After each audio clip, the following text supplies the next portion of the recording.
As the sun rose this morning, people in the Northland saw for the first time the impact of last night's storm. 4,200 people are still without power this evening as the cleanup continues. Beth Vaughn shows us how people are still coping.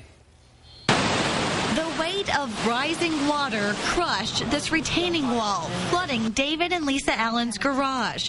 But what worries them the most is the part of their yard that washed away. This retaining wall was upright, and it's all crashed down in there, and we lost our property. It's gone. They fear their home could be next. Those rushing waters swept away several of their neighbors' pets, including a dog and several bunnies, plus part of this pavement. And what we saw, we're like, oh my gosh. And then day, of course, it's more of a, oh my gosh, war zone. Trimmers paved their way through downed trees, some struck by bolts of lightning, others knocked down by powerful gusts of wind. These residents of the Forest Park apartments who woke up to this say they're relieved to be safe.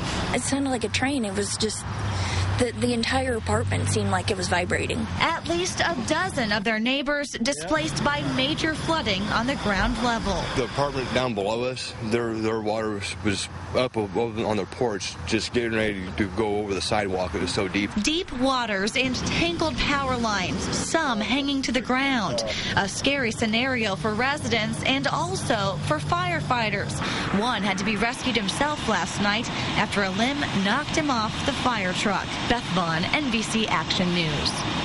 Red Cross volunteers arrived at the complex by 9 o'clock this morning to help people with cleanup efforts and with shelter.